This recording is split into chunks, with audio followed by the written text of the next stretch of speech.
Welcome to another episode of Blocks and Barriers with me, Tracy, the health coach. We have another special guest today with us. We have Aisheline Maduro. Aisheline is a trainer, consultant, counselor, and wellness and life coach. She brings a wealth of experience from the community sector with expertise in family therapy and coaching for individuals and couples. Aisheline is also a certified crisis prevention instructor and a certified crisis management specialist, also skilled in non-profit organizations. Passionate about outreach and advocacy, Aisheline has previously volunteered with emergency and crisis shelters, catering to males aged 18 to 23, adult singles, and families with over 25 years of practice and a heartfelt belief that everything starts with a family. Aisheline brings wisdom, warmth, and practical insight that makes this episode a must listen for anyone eager to change family or generational patterns and dynamics. So welcome, Aisheline. Well, thank you for having me here, Tracy. You are so welcome. You are so welcome. So we like to start with a little icebreaker. So who would you have if you were to have breakfast, lunch, and dinner with three people? Who would you choose for breakfast? Who would you choose for lunch? Who would you choose for dinner? And why? So three living people? Can be living or dead. Anyone. Okay. I think if I had to do breakfast with one, I'd want my dad, because now that I'm discovering certain things as I research certain topics, I have questions. So it would be my dad. Yeah. And for lunch, I'm thinking Maya Angelou. Because I love the life she lived and her triumphs, her not so triumphant moments. And I love the energy, the motivation, what her legacy has meant. I love that. I love her words. And so they motivate me whenever I'm getting low. So I definitely have Maya Angelou. And then for dinner, can I just be a group? Sure, let's do something different. Yeah, because for dinner, I'd love to have dinner with all the people that I know I've prayed with and have prayed for me along my path and have invested in me. Yeah. So I'd really love to just have all of those people around the table just to be able to say thank you. Amazing, amazing. That is so lovely. So thinking about your psychology roots, what first drew you to psychology? Oh, I think I've always been somebody that loves the mind and behavior. I've always been that as far back as I can remember as a child. I never used to speak much as a child, but I was very observant. And then I remembered my grandfather died when I was like about 11 or 12 years old. And before he died, he wanted to see us, the grandchildren that were still at home there with him.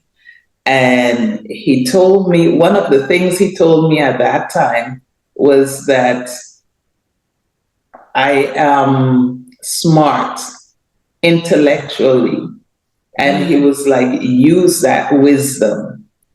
Use that wisdom.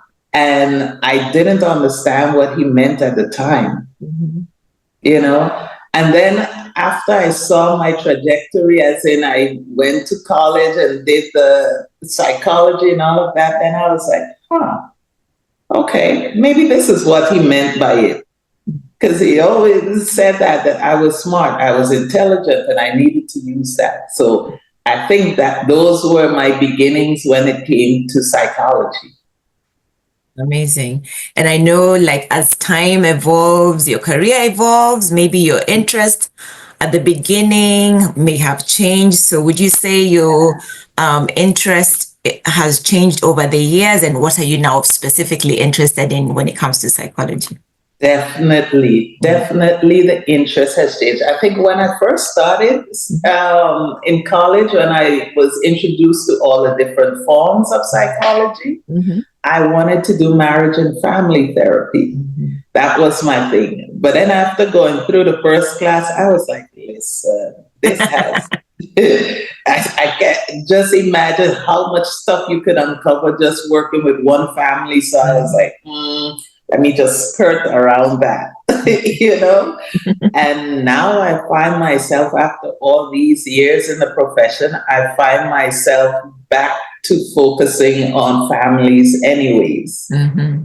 But the focus is slightly different in the sense of what I'm most interested in now is helping people connect the dots, Mm-hmm. you know, so that you can see patterns in your family and how those patterns have played out in your life.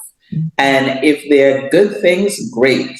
But if there are things that you think can be changed, or even if they are generational curses, for example, that need to be broken, you can now see the pattern and see how it plays out and then do something about it. So, right now, it's more about connecting the dots so every individual see the role that they have played in their own life up until this point, but also how that individual is connected to family, whether it's the one they were born in or the one they created. Exactly, yeah. And in helping people connect those dots, do you find yourself sticking to the traditional psychology teachings, or does it require you to also evolve? I think because I'm over 20, 25 years Yeah, plus in this, yeah. that that has evolved as well Mm-hmm. because depending on what ethnic group or where you are and who you're working with, Mm-hmm. you have to make what you learn in school relevant and effective to Yeah. that population. So that has evolved over time. So I usually tell people I'm not the traditional therapist Uh-huh. anymore because I adapt as I go along, right? And so for me, it changes as you move through stages in life, number one. Yeah. But also, like I just mentioned, the cultural backgrounds that you might be working within. Yes. And then too, sometimes, you know, you have to start with the individual in front of you Mm-hmm. and help them understand themselves first. So one of the things I love doing is I love teaching about personalities because I think when you understand personalities, that's half your battle in this world. Mm-hmm. The rest, you get to add character to the personality, but personality helps you figure out who you are, but it also helps you figure out the people around you and then how to approach, how to work with them better, how to understand the things that annoy you and why they annoy you. Yeah. So, stuff like that personality does. Yeah. So now I build from personality into the patterns. Yeah. Amazing. And I know you said you believe everything starts with family. So what led you to this belief? First, you know, I'm a believer in God, in the Bible, and He instituted, you know, the whole marriage and family life. Yeah. So it has to have a significance. But then, even if you take God out of the picture, how do you get communities? You know, communities grow out of families, grow out of two people, male and female, getting together and creating kids. So you start with a family and then it branches out into a community, Mm-hmm. right? And so for me, obviously, it's the same thing when you're looking to break down a community or a society. What is usually attacked? Family life. So obviously, family plays a very important role in our communities, in our societies. And if I could in any way strengthen communities, I strengthen family life first. That will lead to strength in community, which would create better society, hopefully. That's it. That's it. Yeah. And in terms of, we hear of firstborn struggles and the middle child pains and the Yes. lastborn privileges. Mhm. How do you feel, or do you feel birth order influences our path? Well, the thing is, I've seen there's a grain of truth in Mm, every theory because mm, when I was in college, mm, I learned about birth order with Alfred Adler. That was the scientist that came up with the birth order. He was a mm, psychiatrist, I think he mm, was. And that was only at the 20th century mark. That's where he came up with this, right? yeah. And so I believe there's a grain of truth in it when you look at some, even when I looked at my birth order Yeah. in my own family. Mhm. And then there are all the variations because nowadays we have so many different types of blended families, Mm, so it doesn't always apply, mhm. but it has a grain of truth to it. Yeah. So yeah, Yeah. I definitely believe you can still see traces of birth order when Mm, you talk to some people. mm, If they are the firstborns, then there are certain things that you see, like leadership qualities is mhm, one of the things we expect in firstborns, mhm. just because they're at the start. And they tend to be the more mature ones, supposedly, because, again, based on a theory, they spend this extra time with parents without any other kids before the Mhm. other children come along, Yeah. right? And then they are the ones that we expect to be the high achievers too. But that isn't always the case. Again, it depends It on the depends. personality and their experiences in life. Those things also shape where they go, how they go, where they end up. So you have that. So what we talked about is just a typical description Mhm, that goes along with the eldest child, for example, firstborn child, mhm, right? But then if you're spiritual, there's also the spiritual elements to go along with it too. mhm, So sometimes you find where, yes, this child might be the firstborn, mhm, but if that child is, for example, firstborn girl, they have mhm, different responsibilities to firstborn son. mhm. There are different expectations compared to firstborn sons. So those things differ too. Yeah. And I guess also, I know you mentioned if you were to have breakfast with anyone, you'd want to talk to your dad, your late dad. Mm-hmm. And Mm-hmm. so there's a relationship there, father, daughter, and perhaps Mm-hmm. mother, son. So what role do like the father, daughter, and the mother, son play in shaping us as individuals? Yeah, a very important role. It's very important, especially if you have a healthy relationship with the Yeah. opposite parent. Yeah.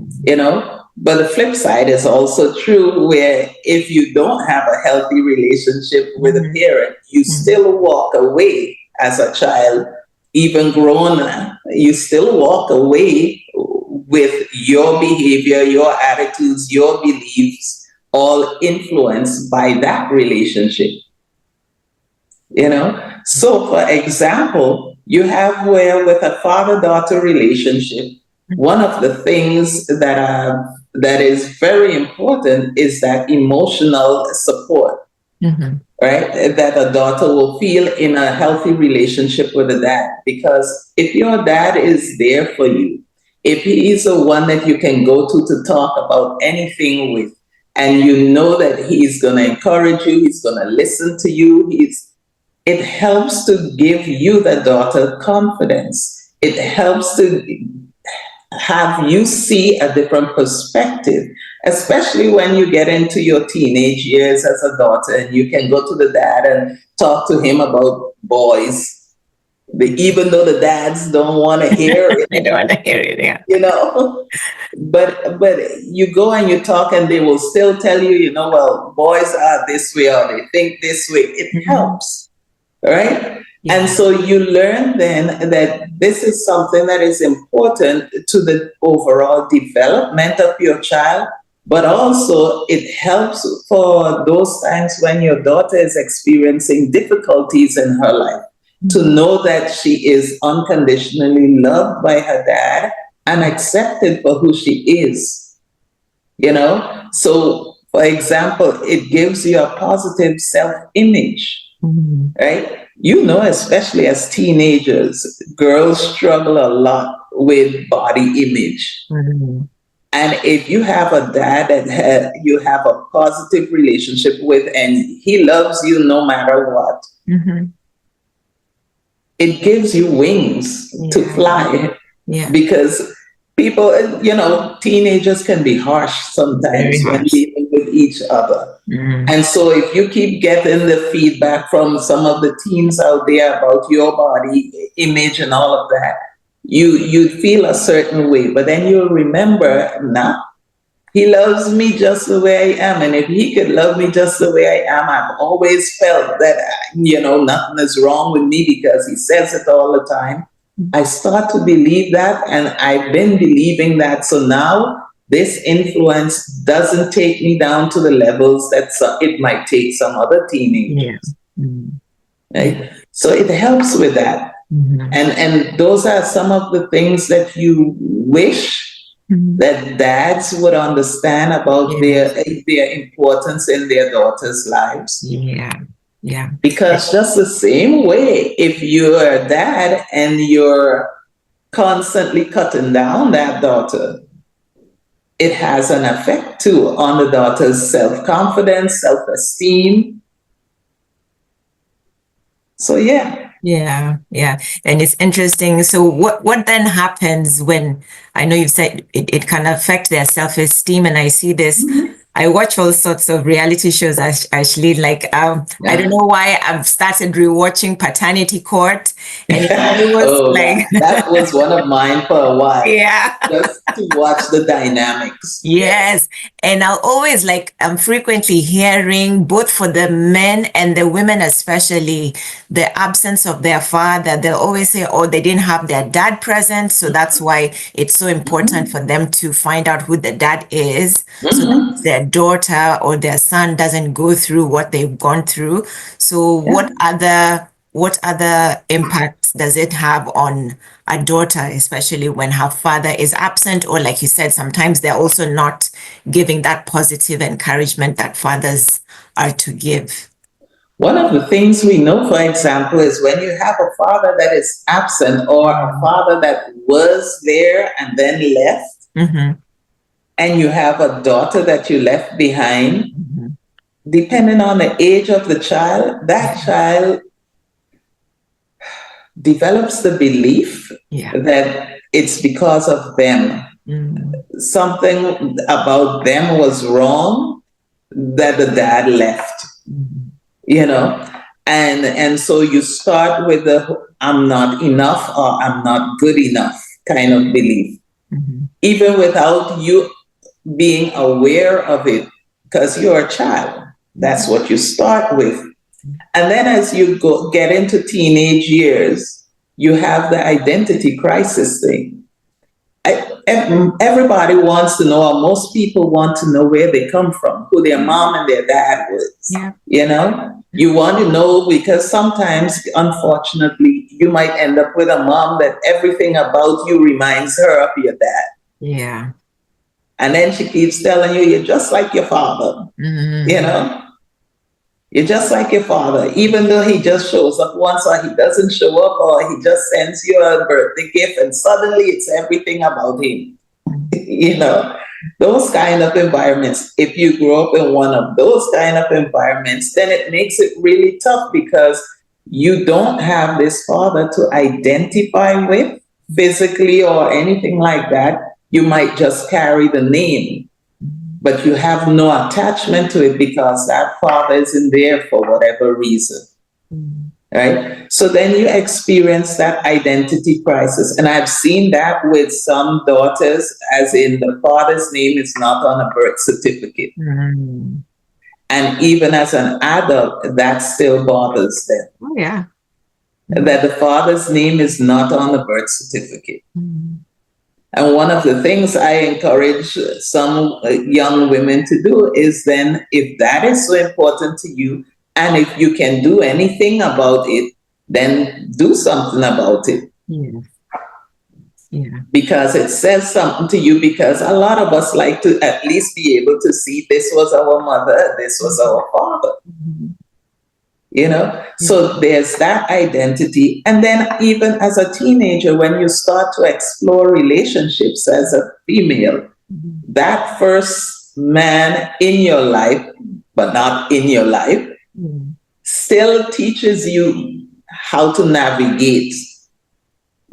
If you don't have, for example, another male role model that Mhm. takes over that spot at a young age, then you're still trying to figure out how to navigate relationships based on the fact that this person hasn't been there. You don't get to ask them any questions, but you also don't have the security that a father provides. You don't feel the protection either that we believe as daughters, fathers are those knights in shining armor. They're supposed to protect us. Mhm. But if that isn't your case, that's what unconsciously, subconsciously, you keep looking for that. Mhm. You keep looking for where you will find safety. Yeah. And sometimes where you find safety might not necessarily be safe. Yeah. But for you, it feels It safe feels safe. simply because you haven't had it before and there's always been that need. So now, where you find it, that's your safety. That's where it gets your loyalty to, you know? Mhm. So you want to be able to identify these things as a most times I get the adult women, and by the time I get adult women, then I ask, what was the relationship like between you and your dad? Mhm. Even if your dad was present but not present, Mhm. because sometimes you have families where the dad is physically there, Yeah. but mom runs the show and dad is out working most of the time. So you see that when he comes home in the evening, sometimes he sits at the table and eats with you, but other times he's not there. So, yeah. So he's there, but not there still, Mm. you And know? what happens, you've said the father is meant to provide that security and protection, but what happens now when, say, a father's betrayal, maybe he's cheated on the mom, what can Mhm. that then do to the daughter relationship later, like her relationships with men later in life? I have found that it's number one for Mhm. the daughter, because daughters tend to have their dads on a pedestal. Mm. And when it becomes known about, for example, the cheating, and especially if the mom keeps saying it over and over in the Yeah. house, Yeah. so you have no way of unhearing it, so to Yeah. speak, Mm-hmm. and you grow up with her calling him a cheater and Mm. treating him a certain way, then the daughter, now you're struggling, and there will be days when you will be just as disrespectful to him, for example, as a mom is being, and Mm. there'll be days when you really love him still, because it's still your dad, and Yeah. nobody told you that you shouldn't love him. But what that could translate in for Mm. some unconsciously, Mhm. as that daughter navigates her own relationships as teenager or adult, Mhm. she will more than likely pick up guys who have some traits of the dad. Mm. And sometimes she picks up guys who cheat. And not that she goes out looking for a cheater, Yeah. you know, but because she has been groomed to live with and handle and love this person based on her loving the dad and the dad having these qualities, then naturally what she's attracted to can then turn into this too, right? Because if I'm attracted to a happy-go-lucky person because my dad was a happy-go-lucky person, he's friendly, he's helpful, all these wonderful qualities, charming, all that stuff, right? But then he was also a cheater. So if that's my experience, then I'm looking for the happy, fun-loving, charming, because research tells us that when our children get into the stages for relationships, they tend to pick up the person that is just like their opposite parent. So boys would usually be attracted to a woman who reminds them of their mom, and girls would be attracted to somebody reminding them of their dad. And that has nothing to do with the physical features per se, Yeah. but a whole lot about, the traits, the personality traits. Mm-hmm. And so you pick up all this wonderfulness, and if that person doesn't have their boundaries in place and is not mature enough, they can turn out to be just what your dad turned out to be. Mm. Amazing. And then you wonder why you pick up only this type of The guy. same type, yes. Yeah. Yeah. Mm. And when the child then grows up, and on one hand, say this example where your father has cheated, on one hand, that's your parent, like you said, and you love your dad, but then on the other hand, you feel hurt by their actions. So how can they move forward when they have these two conflicting things? I think one of the things is that for you, the child, the daughter, to acknowledge that your dad isn't perfect. And your dad has issues just like you do. They are different issues, but because he is human, he has his own issues too. And you got to first know what his experience has been, because not everybody is, like they say, quote unquote, a born cheater. I don't believe every person out there that cheats is a born cheater. I believe, though, that because you have certain patterns that were passed down, certain traits that were passed on that you may not be aware of, certain environments that you ended up in that were not of your making, certain behaviors become normalized. And now it's for you, that grown daughter, to recognize that this behavior was normalized in my family, because it's not just my dad. It might be my dad, my uncles, everybody I talk to around me in the family. A number of them have cheated, So then I have to decide, okay, is this the behavior I want to continue with, or is this a behavior that I want to stop at me? Yeah. Right? Because you have you have experienced some of the consequences of cheating as a child. Yes. Where the constant arguing between your parents in the house, or your parents may have broken up, separated, dad had to move or mom had to move in some cases, whatever it may be, you experienced that pain already. And so now, but then, let me finish the sentence first. And so now you don't want to have that be your experience as an adult, nor do you want to pass that on to any children you may think of having. Right? And then there's the other side of that coin, where because it happened to you, you don't have a problem with doing it to somebody else. Wow. Because somebody did it to you, so you're just passing it on. I have met some people who are like that. And is it consciously or it's unconsciously that they pass both? It? Both. Okay. Both. And one of the things is that you have people who believes that the world did them wrong. And if that's the case, the world did all of us wrong. Yeah. But who's the world? We are. Mm-hmm. We created the environments that we now live in, Mm-hmm. right? Yeah. So, therefore, if you keep blaming somebody else, you would never take responsibility for your actions. Your dad might have been whatever, your mom might have been whatever, but at what point would you take responsibility for your actions, for your thoughts, for your beliefs?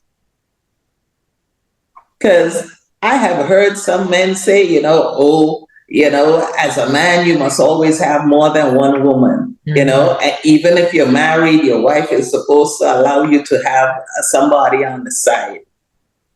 I've heard that talk Mm-hmm. from some grown men who are married, Mm-hmm. right? And so if that is your belief, Yeah. then you can't fuss about how your life turns out when you get the chaos that having more than one woman in your life might bring you. True. Or that you have children in this household and children in that household, and everybody wants you, but you're just one person and you can't split in so many ways. Yeah. Right? Yeah. So all those are things that are consequences that come as a result of having had that cheating experience in your life. And as a daughter growing up that is now adult, you need to put that in perspective and put it in its place. What is it that you, as an adult, what is it you want to live by? What are your values, your standards? What is the goal or the dream for your adult life? If it involves cheating, then fine, as long as you can deal with it, Yeah. you know? Yeah. But if you don't want that, then you have to make the changes, and the changes start first in your mind. Yeah.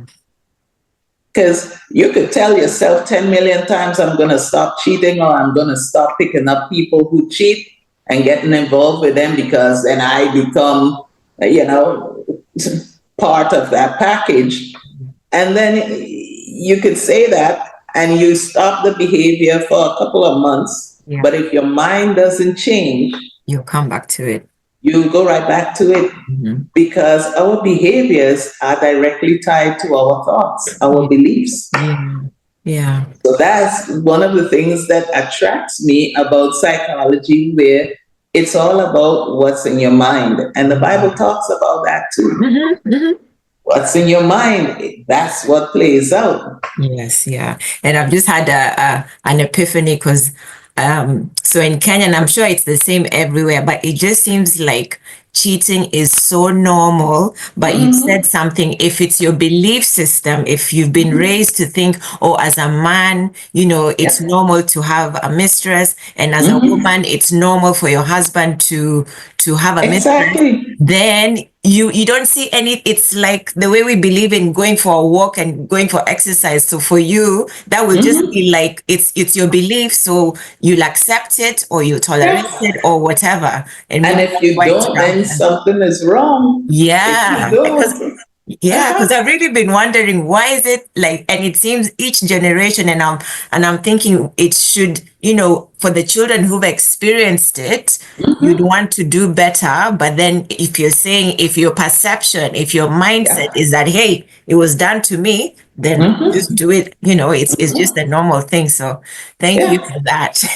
Yeah. Yeah, It's just the stuff that could be going through your mind that you don't even realize you're operating exactly. on. Yes. Because Yeah. it's not like you're sitting up there and consciously saying, I Mm, only want a man that is with somebody. I don't correct. want one that is single. I Yeah. want one that is with somebody, a married one, or this one, or Yeah. that one. And Yeah. granted, there are people out there that pick based on those things. Yes. Yeah. But we're talking about you who's looking for a healthier Yeah. lifestyle, Yeah. Yeah. right? And my next question was going to be, how can someone get out of that mindset of, oh, woe is me? I come from a painful background, but you said it nicely, acknowledging what you've gone through, taking responsibility, choosing Yes. for yourself and Mhm. understanding your values and what standards you want. And then now you can get out of that woe is me. Yeah, and having realistic Yeah. expectations Yeah. of self and others.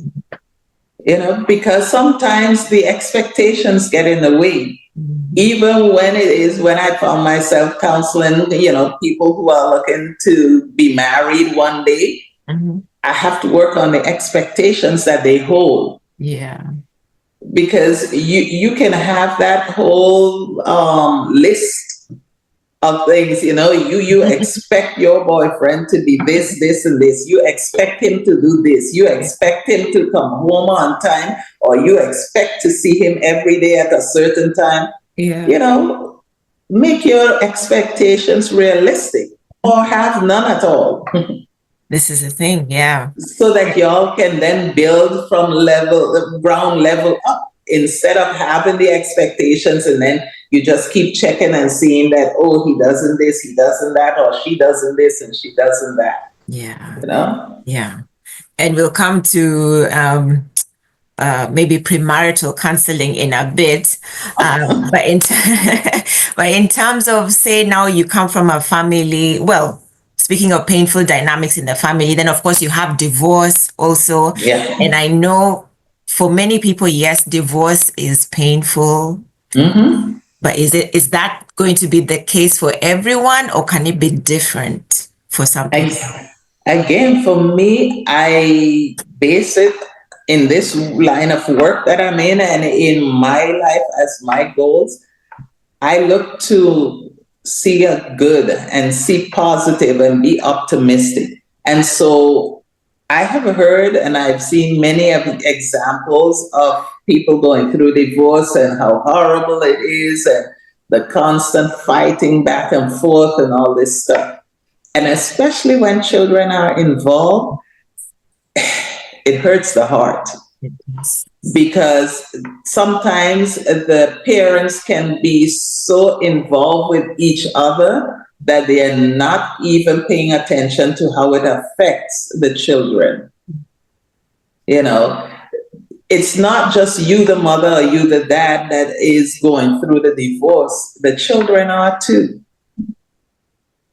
And if you don't stop to focus on the child and help the child to deal with their emotions surrounding the separation, the impending separation, and the impending loss that not just you, but the child experiences as well, then what happens is that you will have a child probably that is acting out where the child never used to act out before, right?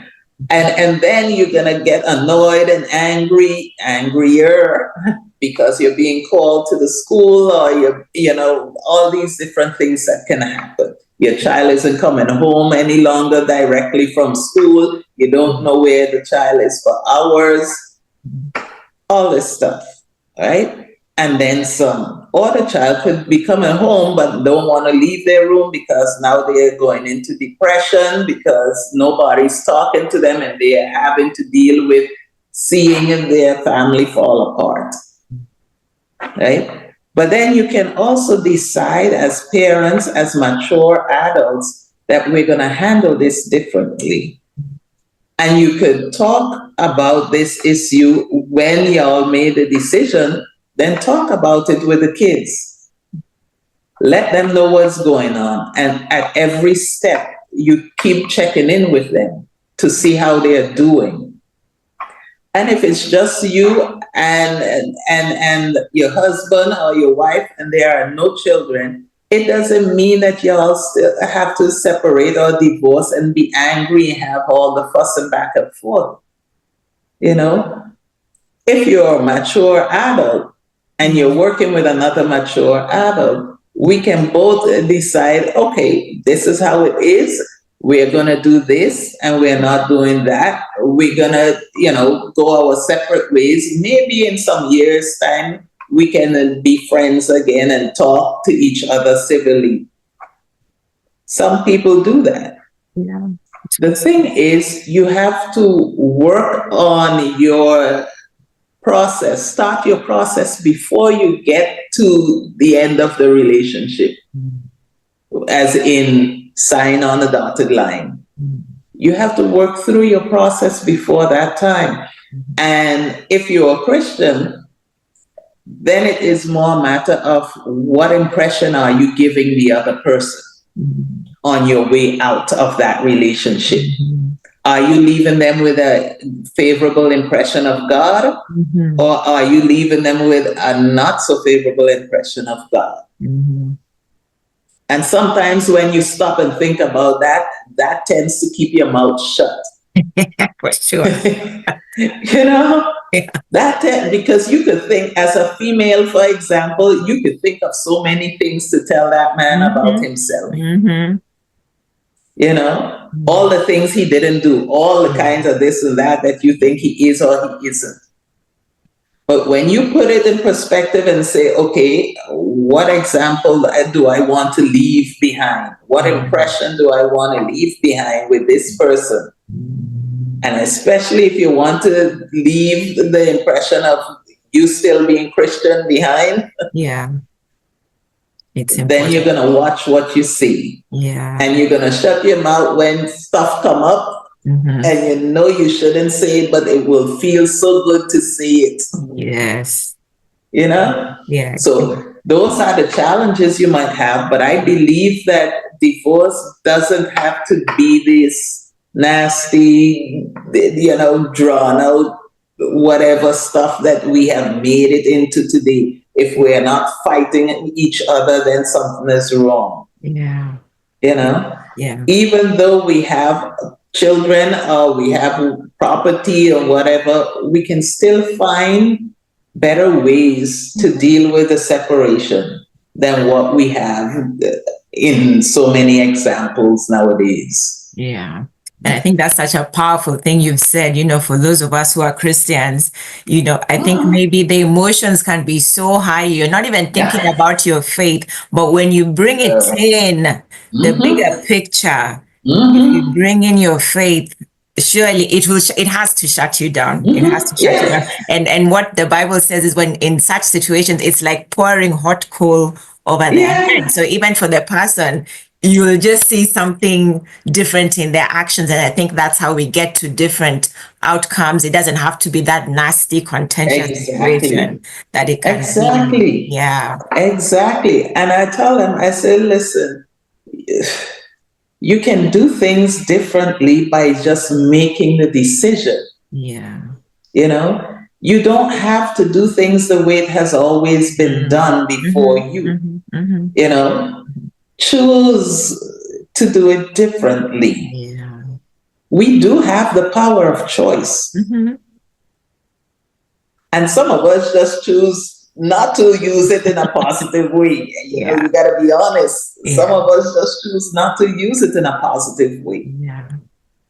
But hopefully it helps, especially when children are involved. If you, the parents, just decide to focus on these children.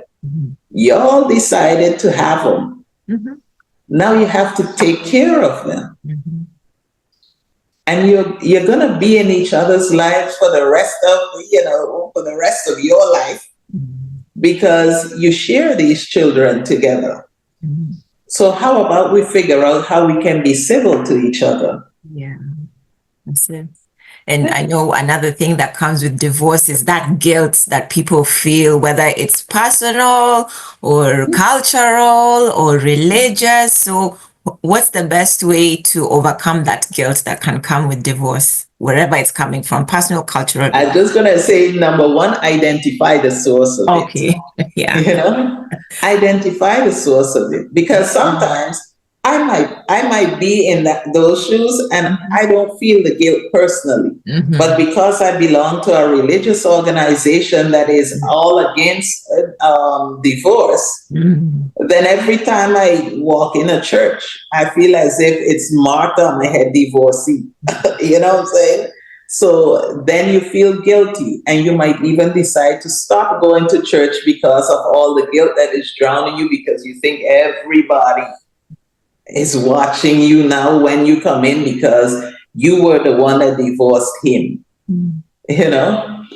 And so identify the source of the guilt first.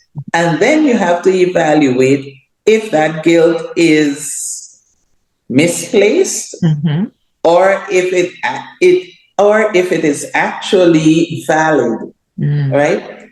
And then you got to decide if it's misplaced, as in it's not yours, it's the people's guilt. You know, they are the ones who have a problem with you being divorced. You don't got a problem with you being divorced. You know, so why are you carrying the guilt?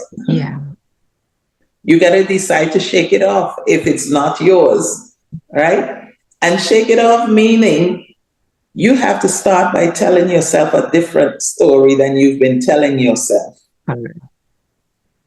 Because, for example, there are those that got divorced and they know that it was a voice of God or it was messages from God in whatever form telling them that they needed to get out of that relationship that they were in, right?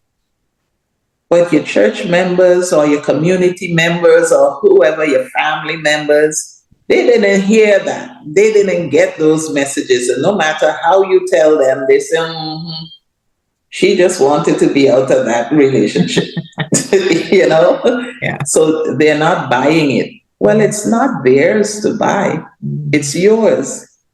If the message was for you, why are you expecting other people to understand and agree with it? It's your message. So then you do what you need to do and live in that freedom that God has given you. But so many times we get caught up in what other people might be thinking about us, that even though we've been set free, we don't enjoy being free. You know? So that's the first thing. Identify it and then evaluate if it's misplaced or not. And then if it's valid, then get to the root of it. Why am I feeling the type of guilt I'm feeling? You know, what do I think I did wrong in this situation? Because typically, when you feel guilt, you have the mindset of right and wrong. Because how else are you going to feel guilt? Something got to be right for something to be wrong. And you probably chose wrong. And if you think you chose wrong, then why did you? And you have to keep digging until you can't find any more answers. And then when you get to that point, forgiveness. Learn to forgive yourself. Too many times we are more concerned with forgiving others than we are with forgiving ourselves. And so we walk around with all this guilt, and as you go from one thing to the next, one life experience to the next, you carry the guilt with you and it grows. So learn to forgive yourself. Otherwise, you will keep taking it with you. Exactly. Yeah.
And when it comes to now, let's say someone, or let's just say for people who are divorced, I know one big thing for them would be the trust issue of, how do you trust the next relationship won't have the same outcome as you've just had? Or, but I feel also trust is a big thing for many of us. So the question is, where do we first learn about trust?